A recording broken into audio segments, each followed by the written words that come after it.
السلام عليكم ورحمة الله وبركاته. الحمد لله الحمد لله الحمد لله. ربي زدني علما ربي زدني علما ربي زدني علما ورزقني فحما.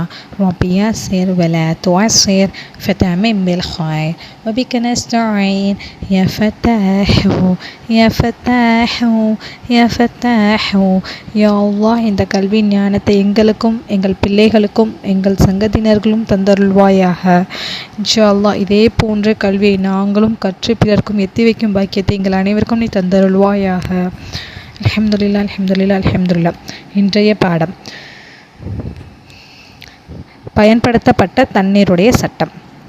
அதாவது ஒருவர் கடமையான குளிப்பை குளித்த போதும் அதுக்கப்புறம் ஒழு செய்யும் போதும் உறுப்புகளிலிருந்து விழக்கூடிய தண்ணீரானது என்னதுன்னா அது வந்து அசுத்தமான தண்ணீர் அல்ல. நம்ம ஒழு செய்யும் போதும் சரி, இப்போ கடமையான குளிப்பை குளிக்கும் போதும் சரி, அந்த தண்ணீர் வந்து எதன் மேலேயாவது சிந்தியிருந்தால் வந்து அந்த தண்ணீர் வந்து சுத்தமானது தான். அது அசுத்தமான தண்ணீர் அல்ல. அந்த தண்ணீர் நம்ம என்ன பண்ணலாம்னா மீண்டும் வந்து பயன்படுத்திக்கலாம். ஹாத செய்யும் நஜி செய்யும், அதாவது வெளிரங்கமான அசுத்தங்களையும் நீக்குவதற்கு என்ன பண்ணலாம், அந்த தண்ணீரை வந்து உபயோகிச்சுக்கலாம்.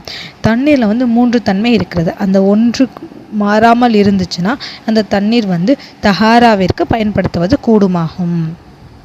நபி ஸல்லல்லாஹு அலைஹி வஸல்லம் அவங்க வந்து ஒழு செய்யும்போது வந்து அவங்களுடைய ஒழு செய்கிற தண்ணீரை எடுக்கிறதுக்கு சஹாபாக்கள், அதாவது நபி தோழர்கள் வந்து சண்டையிடும் அளவிற்கு என்ன பண்ணுவாங்கன்னா போட்டி போடுவாங்க அந்த தண்ணீருக்காக.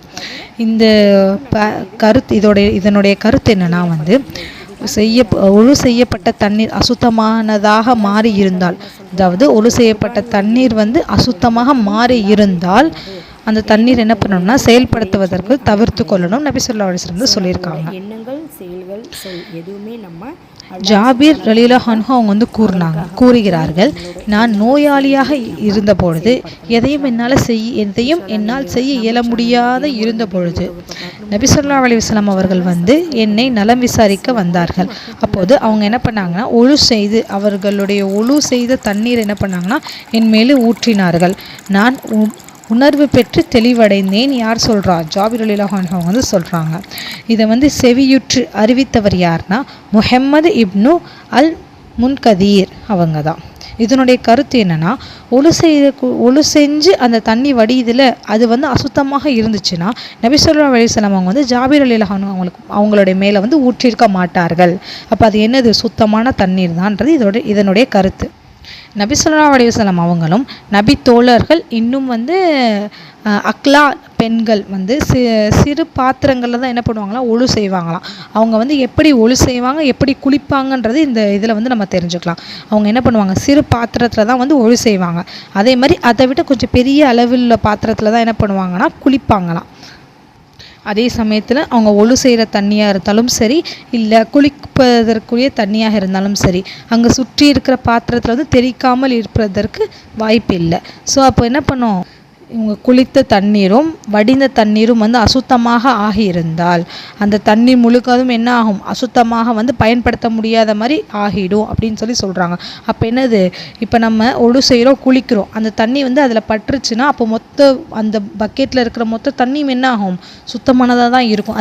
அதை இப்போ என்ன பண்ணுறாங்கன்னா அந்த தண்ணி அசுத்தமாகிறதுன்னு வந்து சில பேர் எண்ணி அதை மொத்தமாக வந்து கீழே கொட்டிடுறாங்க. ஸோ எல்லாத்துக்குமே நம்ம என்ன பண்ணோம், அல்லாஹ் கிட்ட பதில் சொல்லக்கூடியவர்களாக இருக்கிறோம். ஸோ அதில் நல்லா புரிஞ்சுக்கோங்க, அந்த தண்ணி வந்து சுத்தமான தண்ணீரே.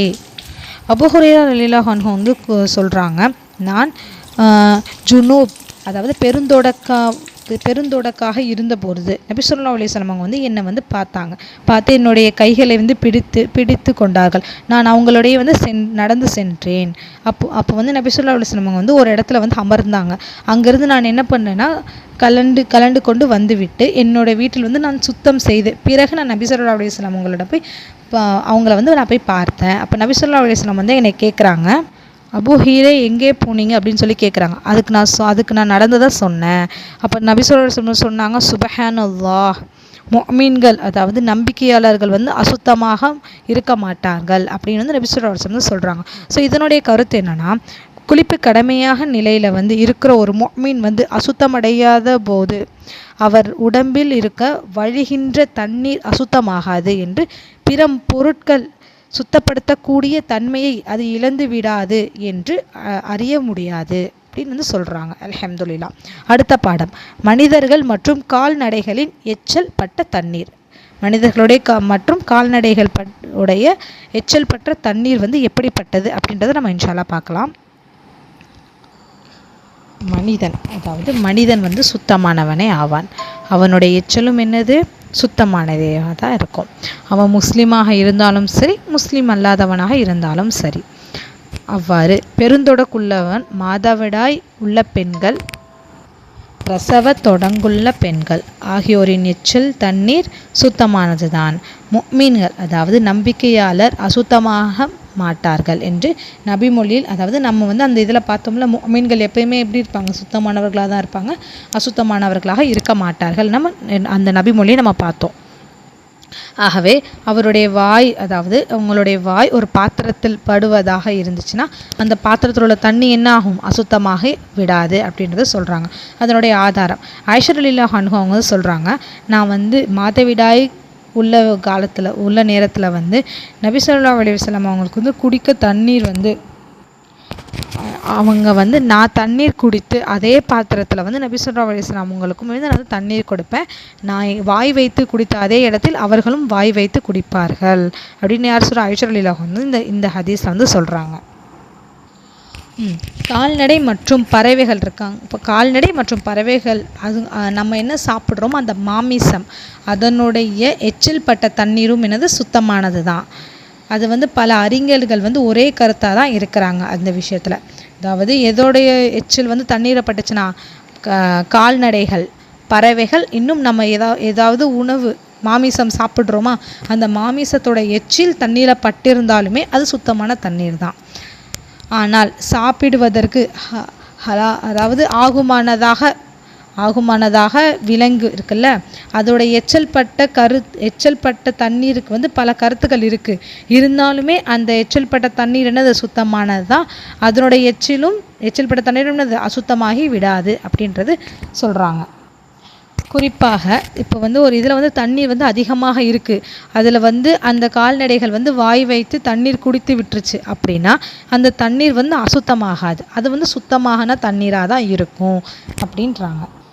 அதே சமயம் தண்ணீர் வந்து குறைவாக தான் இருக்குது, அதை வந்து விலங்குகள் வந்து குடிச்சிட்டாங்க, அந்த தன்மை இருக்குல்ல, தண்ணீருடைய மாற்றமுடைய தன்மை இருக்குல்ல, அந்த தன்மையில் வந்து ஏதாச்சும் மாற்றம் ஏற்பட்டால் அந்த தண்ணீர் வந்து அசுத்தமாகிவிடும்.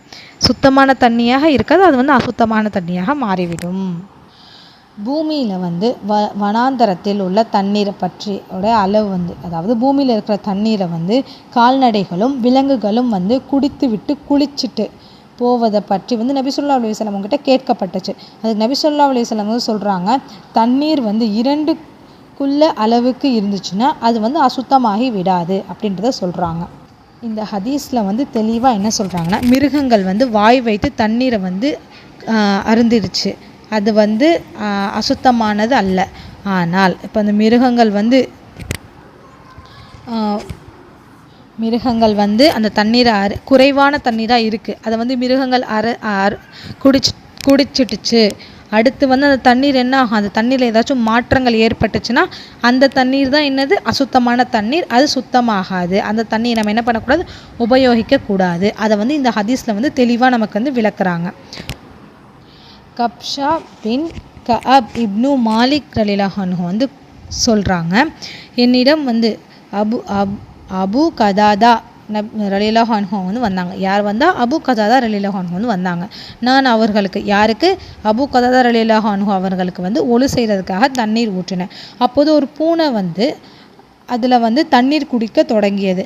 அவர் என்ன பண்ணுறாருனா, அவர் வந்து அந்த பாத்திரத்தை சாய்ச்சி அதுக்கு வந்து நன்றாக வந்து குடிக்க வந்து தண்ணி கொடுக்குறாங்க. நான் வந்து அவரை வந்து ஆச்சரியமாக பார்த்தேன். அப்போ அவர் வந்து என்னை ஆச்சரியமாக பார்க்குறது வந்து அவர் என்னை கவனித்து என் சகோதரின் மகனே, நீ ஆச்சரியப்படுகிறாயே அப்படின்னு வந்து யார்கிட்ட கேட்குறாங்க, அபு கதாதாவை பார்த்து வந்து கேட்குறாங்க. அப்போ ஆம் என்றேன். அவர் கூறினார், ரசூல் ஸல்லல்லாஹு அலைஹி வஸல்லம் அவங்க வந்து சொல்கிறாங்க, நிச்சயமாக அது பூனை வந்து அசுத்தமானது இல்லை, அது வந்து உங்களிடத்த வந்து அதிகமாக வரக்கூடிய ஒன்று அப்படின்னு வந்து நபி ஸல்லல்லாஹு அலைஹி வஸல்லம் சொன்னதாக வந்து அவங்க வந்து அறிவிக்கிறாங்க. பூனைகளை விட்டு நம்மளால் என்ன பண்ண முடியாது, உணவையும் தண்ணீரையும் பாதுகாப்பாக வைத்திருக்கிறது சிரமமான ஒன்று. ஆகவே அந்த பூனையோட எச்சிலும் அசுத்தமாக இருக்காது, அவை வாய் வைத்த பொருட்களும் என்னது அசுத்தமாகி விடும் என்று வாய் வைத்த பொருளை கழுவ வேண்டும் என்று கூறினால் அது மிகுந்த சிரமம்தான். என்னது, பூனை வாய் வைச்ச உணவும் குடிநீரும் என்னது சுத்தமானது தான், அது கழுவிக்கிட்டே இருக்கணுன்றது அவசியம் இல்லை, அது சிரமமான ஒன்று. அல்லாஹ் என்ன பண்ணியிருக்கான், இந்த உம்மத்தினர்களுக்கு அந்த சிரமத்தான சட்டங்களை அகற்றி விட்டான் அப்படின்னு நபி ஸல்லல்லாஹு அலைஹி வஸல்லம் சொல்கிறாங்க. ஆனால் நாயோட எச்சிலும் அசுத்தமானது, அதே போன்று பன்றியோட எச்சிலும் என்னது அசுத்தமானது தான். நபி ஸல்லல்லாஹு அலைஹி வஸல்லம் சொல்கிறாங்க, உங்களில் ஒருவரின் பாத்திரத்தில் நாய் நக்கிவிட்டால் அதை சுத்தம் செய்வது எத்தனை வாட்டி, 7 முறை கழுவ வேண்டும் அப்படின்றது நபி ஸல்லல்லாஹு அலைஹி வஸல்லம் சொல்கிறாங்க. அதில் முதல் முறை மண்ணால் தேய்த்து கழுவ வேண்டும்ன்றதை சொல்கிறாங்க. அதே மாதிரி பன்றியுடைய எச்சில் அசுத்தம் தான். பன்றியை பற்றி அல்லாஹ் கூறுகிறான்,